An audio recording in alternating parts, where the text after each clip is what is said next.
Film makers, आज का video है हमारे एडिटर कम्युनिटी के लिए and it is on the book called in the blink of an eye by this amazing editor called Walter Murch. Walter Murch के बारे में अगर आप नहीं जानते हैं तो ये हैं गॉडफादर के एडिटर, अपोकलिप्स नाउ के editor and a lot of other legendary movies. And इनकी एक बुक है in the blink of an eye जो एक मास्टर क्लास है ऑन एडिटिंग। अगर आपने बुक नहीं पढ़ी है तो ये वीडियो आपके लिए है, क्योंकि मैं एक हल्का सा ओवरव्यू दूंगा आपको कि why this book is interesting and what is the USP of this book। बहुत ही इंटरेस्टिंग बुक है, तो let's get into the video।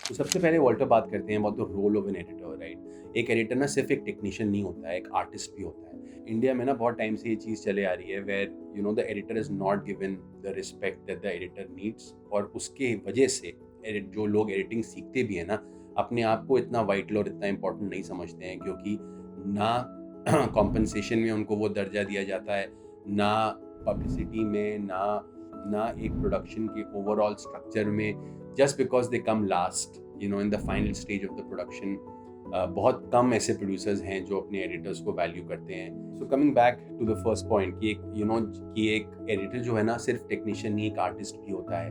और क्योंकि एक आर्टिस्ट होता है, मतलब एक स्टोरी को सुनाने का जितना जिम्मा एक डायरेक्टर का है ना, उतना ही एक एडिटर का भी होना चाहिए, और उसको उसी अप्रोच से अपने एडिट को अप्रोच करना चाहिए। क्योंकि एक एडिटर अगर अकेले भी आप उसको छोड़ दो ना, तो एक एडिटर को आपके विजन को अपने हिसाब से इंटरप्रेट करने दे देना चाहिए, क्योंकि they can be so many meanings he can take out of something that even you didn't think you had with you when you shot that film. अब आते हैं बुक के सबसे मेन हाईलाइट पे, which is the blink perspective. Film book का नाम क्या है? In the blink of an eye ना। तो बेसिकली वॉल्टर मर्च को ये फील होता है, जो बहुत ही इंटरेस्टिंग बात भी है, कि कोई भी इंसान जब कोई भी डायलॉग में है, कोई इंफॉर्मेशन रिसीव कर रहा है या कुछ बोल रहा है, तो वो आदमी अक्सर ब्लिंक करता है समहाउ। जब वो आप देखेंगे ना कि मतलब blinking is used in so many different ways in story telling. कोई लड़की को कोई बंदा अट्रैक्टिव लगता है तो उसकी आइज फ्लटर करती हैं, right. It's all that fast blinking process, right, which kind of shows a certain human emotion, right। कितना कुछ होता है in between the blink, है ना। तो वॉल्टर मर्च ये बोलते हैं कि भाई जब आप एक कैरेक्टर को ब्लिंक करते हुए देखते हैं तो आपको समझना चाहिए कि यहाँ पे क्या इमोशन हो रहा है, और उस इमोशन को समझ के अपने कट को आप प्लेस करें, तो वो स्टोरी टेलिंग, वो cutting between character to character और सीन टू सीन ज़्यादा इंटरेस्टिंग हो जाएगी।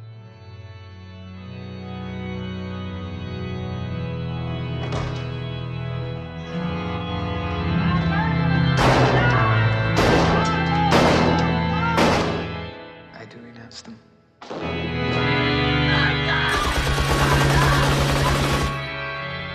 And all his palms. I do renounce them.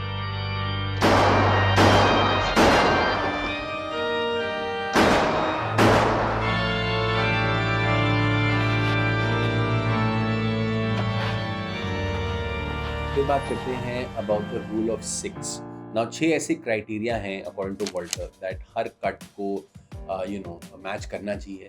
Her cut में ये 6 क्राइटेरियाज होने चाहिए ताकि एक वेल राउंडेड एडिट उस कहानी का निकल के आए। तो पहला पॉइंट है emotion. Does the cut reflect what the audiences should be feeling? समझ रहे हो आप? मतलब आपको as a film maker, as a story teller पता होता है कि आप के ऑडियंस को किस मोमेंट पे क्या फील करना चाहिए। अगर आपको उसका आइडिया नहीं है तो बहुत प्रॉब्लम है।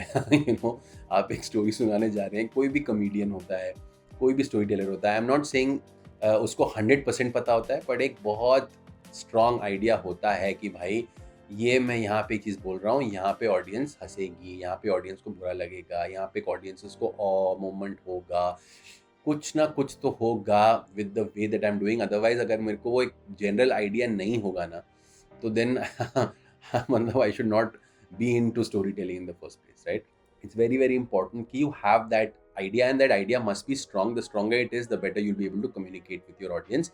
एंड आपकी एडिटर का भी वही पॉइंट ऑफ व्यू होना चाहिए कि भाई, क्या अगर मैं जानता हूँ कि मेरे ऑडियंस को यहाँ पे ये फील करना है, तो क्या मेरा कट वो ऐसी तरह कट रहा है, क्या मैं अपने कट्स को ऐसे प्लेस कर रहा हूँ जहाँ पे मेरी ऑडियंस को दर्द या वो पॉइंट फील हो रहा है। अगर नहीं हो रहा है तो वापस से एडिट करिए। जैसे हम लिखाई में 2 draft, 3 draft, 4 draft, 5 draft, 6 draft होते हैं ना, वैसे कट्स में भी first cut, second cut, third cut, fourth cut, fifth cut, as many cuts होते हैं to get the right communication going. It's just the way the creative process works. So don't be shy. Keep doing those multiple cuts, because to hit the right place बड़े सारे permutation combination करने पड़ते हैं, बड़े सारे mistakes, wrong decisions लेने पड़ते हैं to arrive at the best decision. So never be scared about that. Just know कि सही beat क्या है, and जब आप perspective lose करते हो तो have 5 people come and see it. You will know कि आप वो beat hit कर रहे हो कि नहीं। दूसरा क्राइटेरिया है story. Does it advance the narrative? बहुत बार आप नोटिस करेंगे कि भाई डायरेक्टर ने एक बड़ा लंबा एक इमोशन पे खेल गया है और बहुत उसने वो बोस उस चीज़ को शूट कर लिया है, बहुत डायलॉग्स उस बारे में ले लिए हैं, बट वो एक ही पॉइंट को बेसिकली 4 बार बोल चुका है। If that is happening, you need to take a call and be like, okay ये बात जो बोलनी थी उसने बोल दी है, स्ट्रेस भी करनी थी स्ट्रेस भी कर दी है, अब ये 2 लाइन और ना बहुत एक्स्ट्रा हो गया है, उसकी ज़रूरत नहीं है, ये नैरेटिव को एडवांस कर ही नहीं रहा है, अटक गया है वहाँ पे जाके, right? So there is no point, put the cut जहाँ पे पॉइंट इफेक्टिव था, राइट? और वहाँ से फिर आगे बढ़ो स्टोरी में, जहाँ पे फिर आप नैरेटिव को एडवांस कर सकते हैं, नैरेटिव को आप आगे बढ़ा सकते हैं, because that will help the catching on to the right rhythm. It will help you basically make a tight version, a correct version of what has already been shot and what could be longer and what could be a draggy edit. Then the next point is rhythm. Rhythm is something जो मतलब हर point का एक part हो सकता है, क्योंकि rhythm is everything. मतलब rhythm is in how you write, how you shoot, how you direct, how you edit. Rhythm मैंने सबसे पहले वीडियो में इसी की बात की थी कि rhythm आपको समझना पड़ेगा कि फिल्म का रिदम एग्जैक्टली क्या है, और उस रिदम के हिसाब से आपको एक एक बीट फील करके, एक एक इमोशन फील करके आपको आपके कट्स प्लेस करने हैं. So rhythm is very very important. फिर 2 पॉइंट्स ऐसे हैं that go hand in hand. एक है आपका 2 डायमेंशनल प्लेन ऑफ स्क्रीन, और एक है आपका 3 डायमेंशनल स्पेशल कॉन्टिन्यूटी जिसको हम बोलते हैं. तो just have to be very mindful कि आपका इन्वायरमेंट कैसा है, राइट? आप क्या आप अपने इन्वायरमेंट को यूज़ करके अपने एडिट्स आप प्लेस करते हैं. Like in code we did a scene जहाँ पे एक फियांसे है जो मेजर मोनिका से बात करता है अबाउट उसका बर्थडे है, और उसकी फियांसे उसके बर्थडे के बारे में कम्प्लीटली भूल गई है, और उसको और भी ख़राब इसलिए लग रहा होता है क्योंकि उसको इन्फॉर्मेशन ऐसी कुछ मिल जाती है कि she is might be having an affair with somebody else, क्योंकि उसका वो एक्स बॉयफ्रेंड के साथ अपना केस वो कर रही होती है. तो यहाँ पे वो उसको फ़ोन करता है, और पूरा अगर आप सीन देखें तो सब कुछ बड़ा क्लोज किया हुआ है. Everything is very short in very close kind of way. जो लास्ट सीन है, when he just goes happy birthday to me, he just एक इमोशनल आउटबर्स्ट जब वो करता है. Reacting. Just hear me out once. कर रहा हूँ तो कर रहा हूँ. अब फैसला लो और खत्म करो. Also, happy birthday to me. एक सेंस ऑफ स्पेस वो हेल्प करता है डिफाइन करने को कि वो वाकई में बहुत अकेला है, क्योंकि अभी तक आप इतने इमर्स्ड थे एक क्लोजअप शॉट पे with his emotion and her emotion, that you are right now immersed in what they are saying to each other. But once the camera cuts wide, you realize that he's alone and no one to share his birthday with, and that hits more, right? So placing the cut like that just makes the telling a lot more effective. अगला point है cutting on action. Cutting on action always helps visual continuity. It's not over yet. जब action पे cut करते हैं ना तो जो आपके कट्स हैं ना बड़े सीमलेस दिखते हैं, एक बड़ा इंटरेस्टिंग फ्लो क्रिएट होता है आपके एडिट में, जो doesn't make it look very jumpy और doesn't make it look very harsh to the eye. एक बड़ा सीमलेस तरीके से आपका विजुअल चलता है, and that always makes for great viewing and it makes for very good editing.